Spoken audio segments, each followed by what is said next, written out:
Hey guys, Mila here. I am the hangry woman all over the internet, and today I'm talking to you about a really interesting topic, a hard one to talk about, and also just like not something that I ever expected.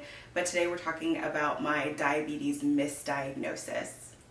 Now, this isn't something that I ever expected to happen. It's not something that I ever thought was possible for me personally, but it's something that has happened, and here I am. It's been a wild few months kind of discovering this and understanding it and coming to terms with it, but I will walk you through the whole story start to finish. And I also have some questions from some of my friends on Instagram. I asked if anybody wanted to know anything about my new diagnosis, and lots of people said yes and had lots of great questions. So I may cover some of them in just what I'm talking about overall, but I also want to address them directly because I think some of the questions are just great and I love that you guys were asking them. So without further ado, let's get started into this crazy story. A few months back, I was having a lot of trouble with my blood sugar, and so I kind of talked about how like my A1C was good and things were working out and things were going well, and then all of a sudden they weren't good at all. Like I went from like a really good like 6.5% A1C up to a 10%, which is a huge jump. And I was diagnosed at 12%. So getting close to like my type 2 diagnosis A1C was really discouraging and disheartening because I was putting in the work. Like I was exercising, I was taking my medications on time, I was taking my medications, I was eating right, I was doing like everything that I thought that I should be doing. And so my doctor said, well, let's test you out over time. Let's kind of see for a period of a few months where your A1C is going to go, what that looks like, and if we don't see any improvement, we'll talk again. And so we go about 6 months. My A1C does not improve at all, even with increased medication.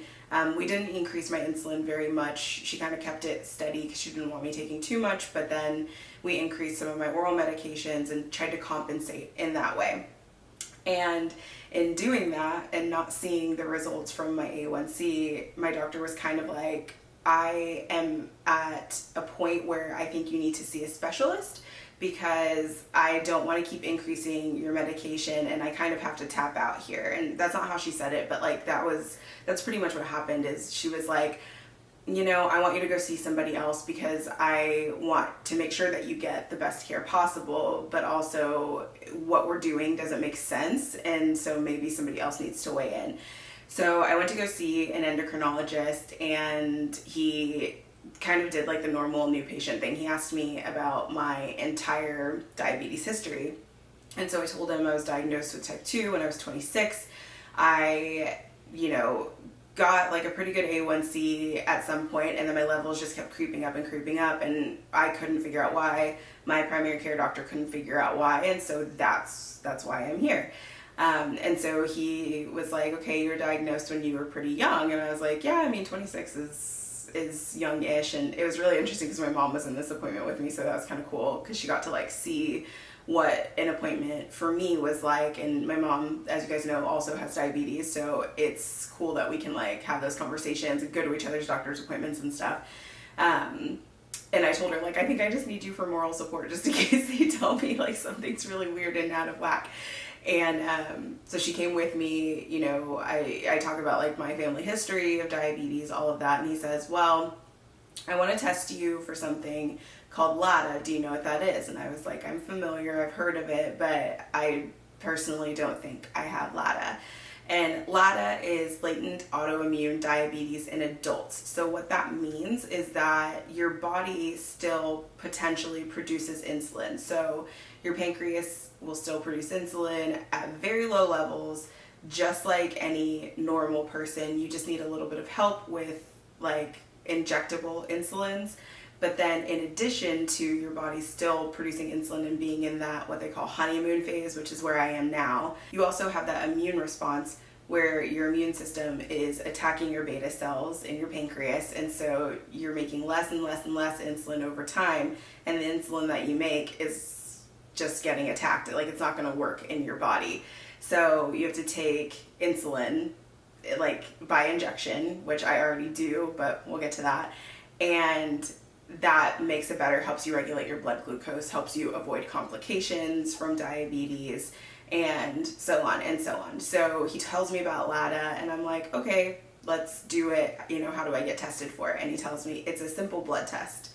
And I kind of laughed because I have had friends in the diabetes online community tell me, you know, I heard your story, I listened to what you said, but I don't think you have type 2, and I think you need to ask your doctor for the GAD antibody test. And so I've asked before because I was like, I'm curious, like, I've never had any confirmation of my diabetes diagnosis with type 2 aside from just my A1C being high. I've never had the C-peptide test, which tests your insulin function, and I've never had the GAD antibody tests, which test your actual like antibody response.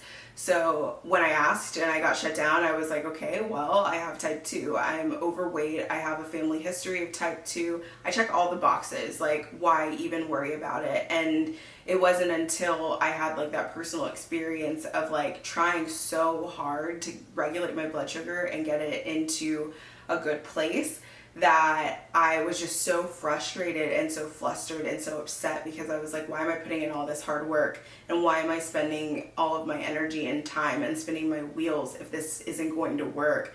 And finally I had a doctor who, you know, I didn't even ask her like, can I get tested for this? Like, she was just like, I think that you should go see a specialist because we want to get you to a good place, and, you know, why not get a second opinion about what's going on?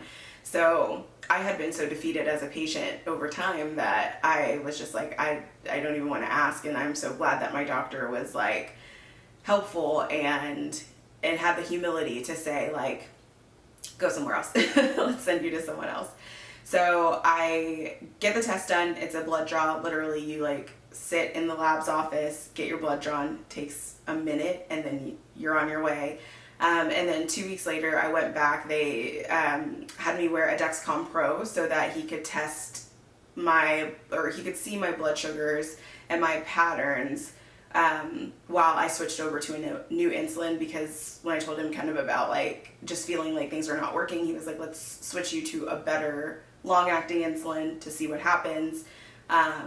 So then they monitored me. I went back 2 weeks later to get the monitor taken off and get my results, and I found out that I did have LADA, and I was positive for GAD antibodies and insulin autoantibodies.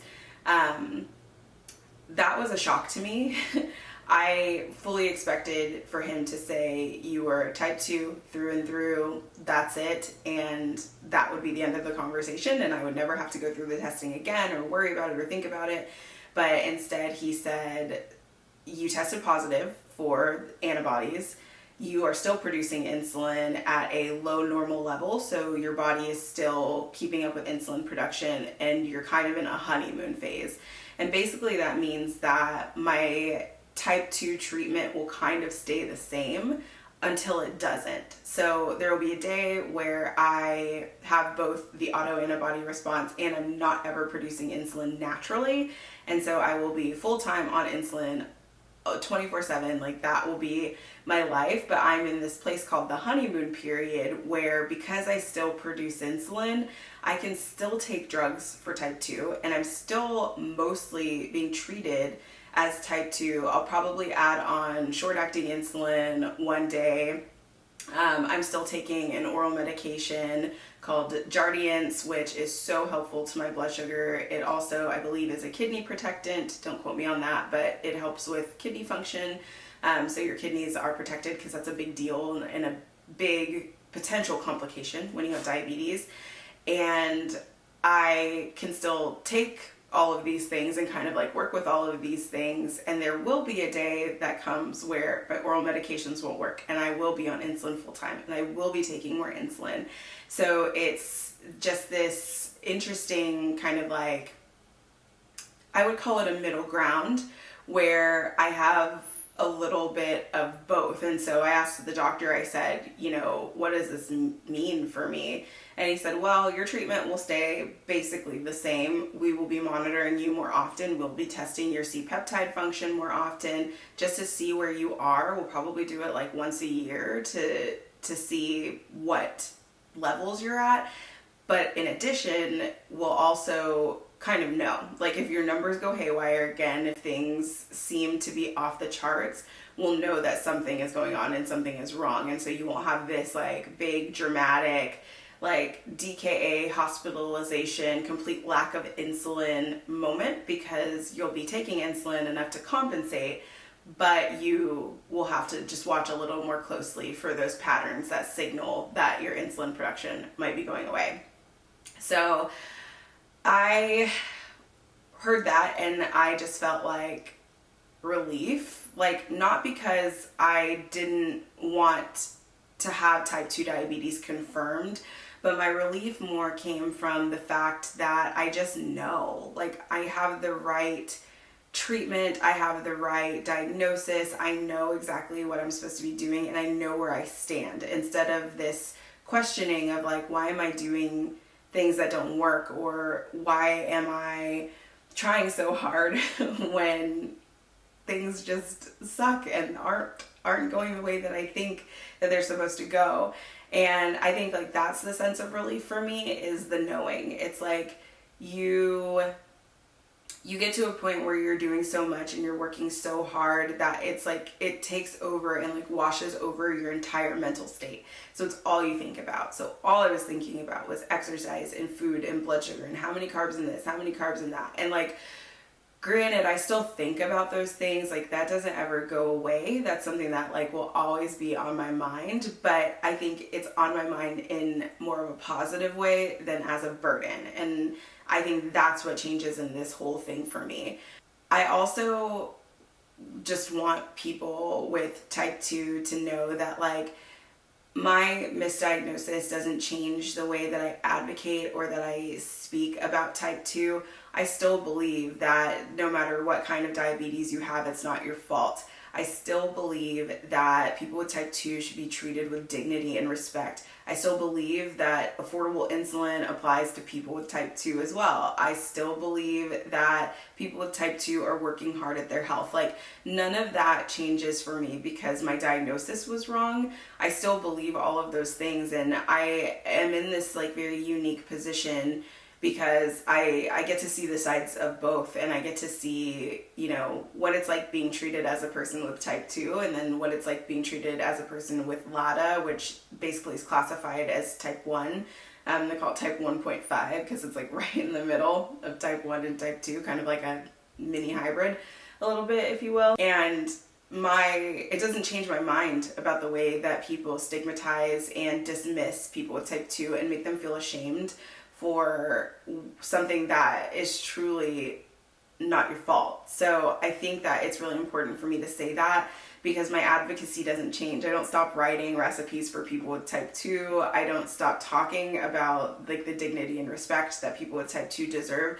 That is all still very much a part of me, no matter how close I get to type 1. So I just wanted to say that, because I will do another video about this, but when I revealed that I had LADA, there were a couple of companies that I really wanted to work with. I guess I will talk about this in this video. There were a couple companies, I wanted to do a whole separate video, but there's no point, right? There were a couple of companies that reached out to me. I hadn't changed anything on my bio yet because I wasn't comfortable with saying this and like opening the door for this, but for the sake of transparency, I went back to them and I said, hey, I know you're looking for someone with type 2. I still advocate for people with type 2. I still have lived that experience. I've lived that life. Like, that wasn't what was happening to my body, but I was treated that way, and so I understand what it's like for a patient with type 2 diabetes. I went through this for 4 years, and the diagnosis changes, but my advocacy for people with type 2 doesn't. And I had some companies say like, we don't really want to work with you. We just want to work with someone with type 2. We don't really care how much you advocate for people with type 2. And I kind of just thought in my head, like, well, that sucks a lot because I have this very like huge community of people with type 2 that I like know and love and talk to, and you're missing out, you know, like my audience didn't change overnight and I still am advocating for people with type 2. And so that really like turned me off to talking about it, because I was like, if this is going to be the reaction and this is how people are going to feel about it, like why do I even want to say anything about it anymore? And like, do I say anything about it? But then on the positive and on the flip side, every single partner that I work with was incredibly understanding and comforting and wonderful and just helpful in this transition of my life. And that's how I know that I picked the right people to work with, and that the partners that I do have are so amazing, because not one of them said like, oh, we care that you're one type versus the other. They all said, we just care about your health. We're glad you got the right diagnosis and we still want to work with you. Like, let's go. What's next?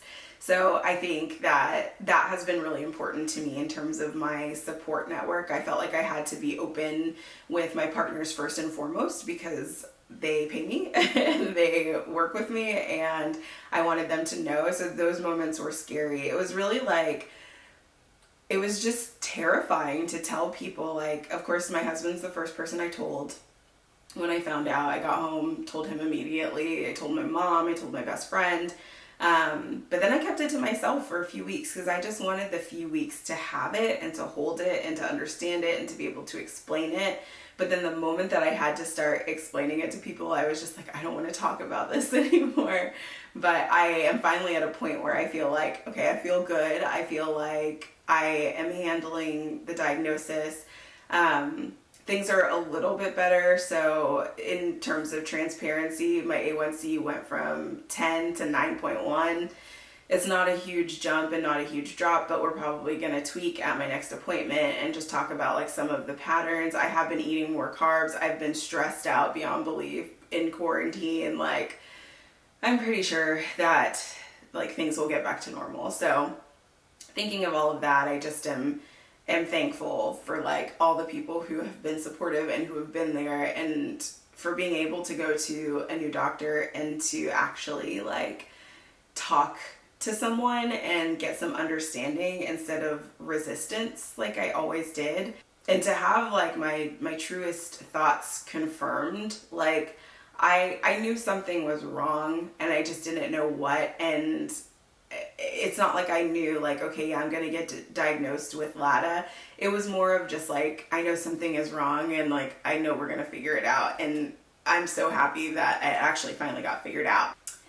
Okay, so I have a bunch of questions here and they're from Instagram, so I am going to read and respond, I guess. So someone said, did your feelings about your diabetes change when your diagnosis was corrected? And I would say it didn't change. I think the only way that it changed was that I was just happy to have the correct diagnosis. I went in thinking, you know, once I got the test and I was waiting for the results, I didn't think like, oh, I'll be so happy if I'm type 1, or oh, I'll be so happy if I'm type 2. It was more of just like, I'm just going to be happy to know, and happy that I'm going to be getting the right treatment, and I'm going to know how to move forward in a way that is best for my health. And so like, it doesn't make me happy to be one or the other. I actually feel kind of good being in the middle. I'm like a middle ground kind of person. So it's like pretty significant for me that I would be in the middle of all of this. But yeah, it didn't make me happy to change types. It made me happy to know that I had the right diagnosis. How did I find out? Blood test. So I was tested for insulin autoantibodies, which is the GAD65 antibody test. And then I was also tested for C-peptide, which is your insulin production. Someone said, no, not a question. I am so glad you got it checked. Me too. That's, I think, like the best and most freeing part of all of this is like, I actually know.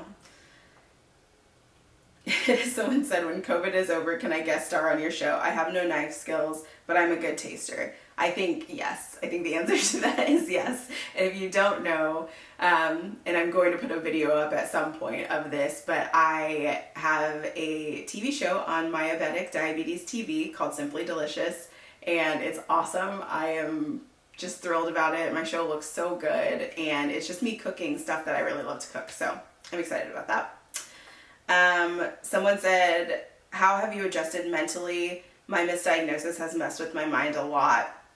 I think that's a really good question. I don't think I said this at all in the video, but it's the second week of November right now. I found this out in the first week of August. So it was this back and forth. I was happy to have the right diagnosis, but then my mind was well, where do I fit in the diabetes community anymore? And then I was well, am I allowed to talk about type 2? I kept thinking other things why did no doctor ever test me for antibodies when it's as simple as a blood test, when I get my blood drawn all the time for all my labs for everything, and they didn't just do that test. I thought to myself, what if I had gone longer living like this and ended up hospitalized or ended up in a worse place, or had complications from being treated for practically the wrong type of diabetes. And what I thought to myself and have to say to myself is all of those things are what ifs. They're not things that happened. And so even though I could dwell on those moments and I could dwell on the fact that all of those things happened, it's kind of, for me, I've come to terms with it for sure at this point, but then also for me, it's I can move forward. I don't have to look back at that life. I don't have to look back at the misery. I don't have to look back at restricting my food because I thought that was going to help me achieve better blood sugars, and it did, which sucks. I don't have to think about the really tough things and the hard things that made living with diabetes hard, and then getting a misdiagnosis even harder. I am in a place where I can just think about the future and think about what I can do from here forward.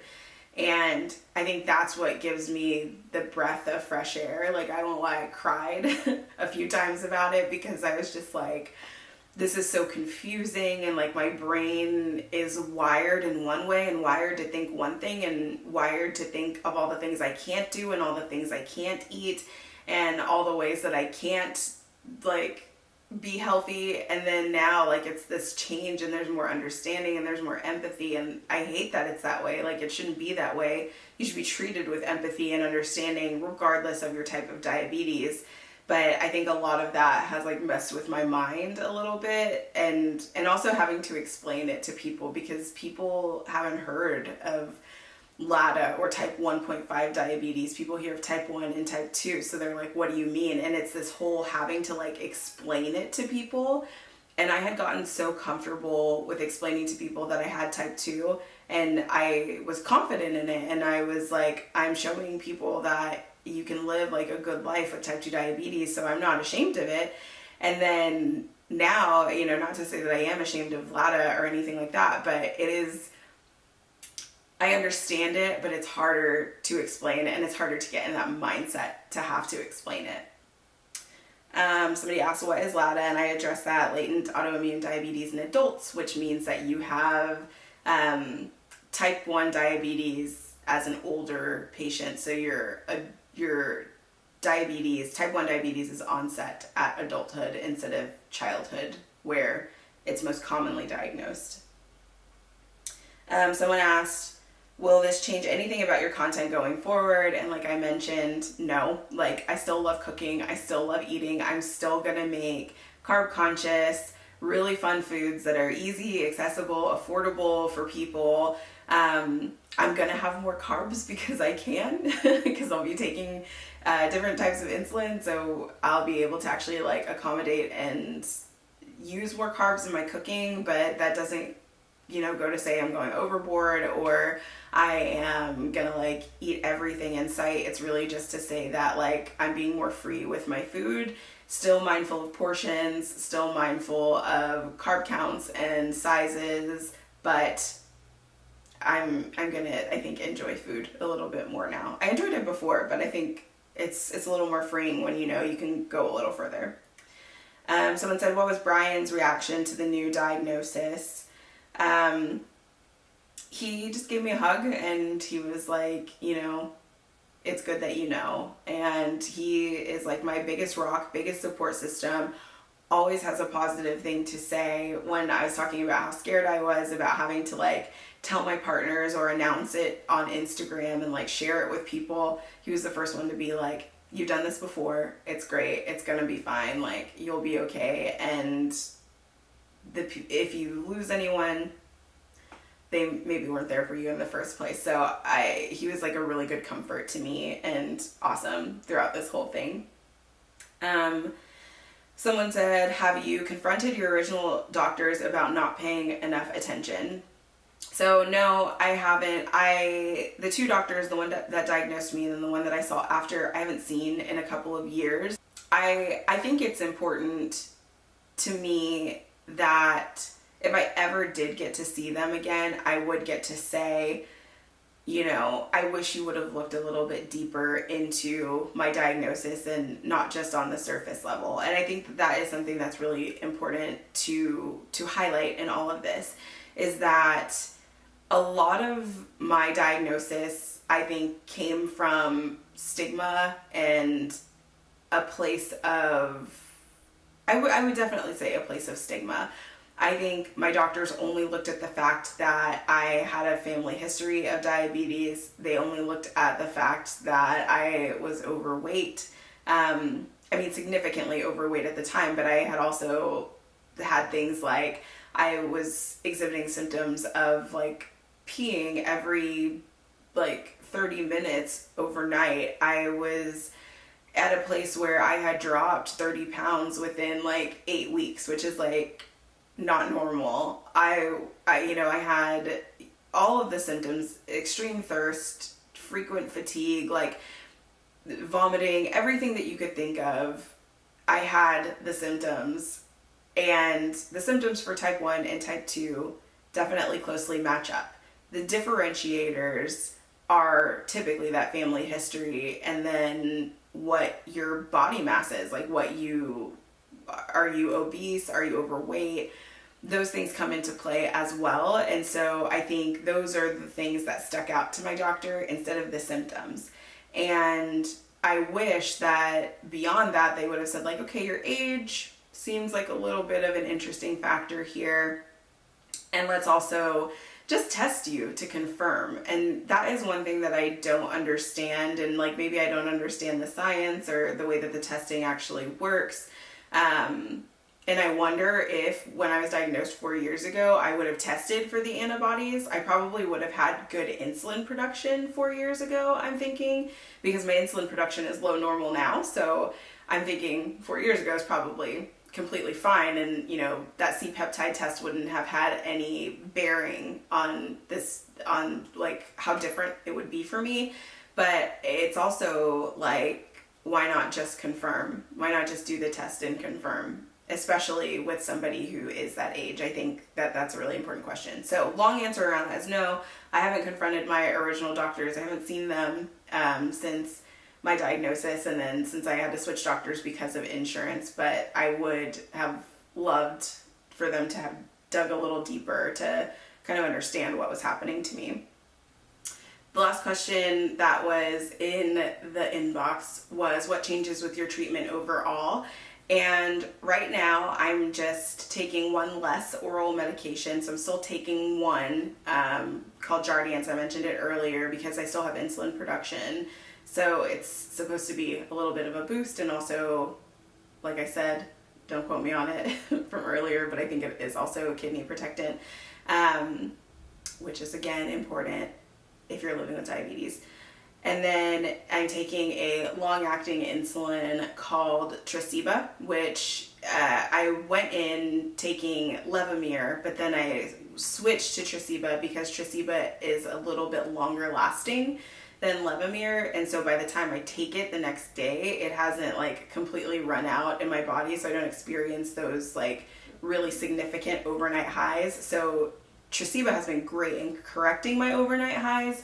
And during the day, I am still doing pretty good, but like I still think I need to go back to mealtime insulin, because every time I could eat like, I think I had an English muffin, which is maybe like 25-ish grams of carbs. I'm actually going to look that up. I'm pretty good. So it's 26 grams of carbs in one English muffin. I love when I know these things. Like you build like a library in your head of like how many carbs are in certain foods just naturally, because you're always looking. So it's really, I love it when I can like list something off the top of my head. It makes me feel really cool. Anyway, so like I ate an English muffin, 26 grams of carbs. I had it with an egg, a strip of bacon, and cheese in like a little sandwich. And my blood sugar spiked from like 150 to like 230. And it was under 30 grams of carbs. So I think that going back to a long-acting insulin might be helpful for me personally. We'll see. My next doctor's appointment is in the next couple of weeks to go back. I know he's going to be disappointed in my A1C, but at least it went down and not up, and it didn't stay the same. So it's fine. But yeah, overall, like I think for me, my treatment doesn't change that much until it does. So I'm not worrying about it until it happens. But I'm still taking my oral medication. I'm still taking insulin and taking more insulin. I was only taking about 15 units a day to cover my entire day. And I'm up to 30 now. I'm up to double. So that is also, I think, something else that I gained from this experience, is that going to the endocrinologist, he was like, you can be in the driver's seat of this. So I want you to increase your insulin until you get to a point where you feel like you're taking enough and your numbers are stabilizing enough. And then we'll go back and we'll tweak it and we'll talk again, and we'll keep this process ongoing. And guys, when I tell you, I never knew in my entire life that I could do that. I just thought, I'm prescribed this many units, I have to take this many units no matter what my blood sugar is. And finding out that like that wasn't the case was like mind-blowing. Like finding out that I had any autonomy over diabetes management was mind-blowing. Honestly, that's, I think, the only way that I can describe it, is it's just mind-blowing. It's making me really happy to make this video, because I'm happy to be talking about it. I'm happy to like finally be in a place where I can express it, and where I don't have to keep it this big secret, and I don't have to hold it in, and I don't have to say nothing. It's just incredible, I think, to be in this place where I can be open about it, and I can talk about it, and I can talk about it without crying, and I can talk about it in a way that still makes me joyful, and I can still talk about diabetes as one of those things that just like sucks to have, but it's made me more conscious of like what kind of person I am and how strong I can be. And I think getting a misdiagnosis is like not something that you ever want to happen in your life, but if it does, at least you know. I think that's like my punctuation to the end of this, is that at least you know. And it takes time to work through it. It takes time to understand like why it happened to you. It takes time to decide to like pick yourself up and move forward after learning something like that. But once you do, like, you just realize how strong you are and how much of a badass you are. So I think that's kind of where I'll leave it. The other thing that I'll say is that, like, if you feel like something is wrong, please just talk to your doctor. And if your doctor won't listen, try to get a new doctor and try to go somewhere else and try to get a second opinion and try to get somebody who will listen to you, because it's not worth the mental gymnastics. It's not worth having to like doubt yourself constantly. It's not worth months and months of just like agony trying to figure out what's going on yourself.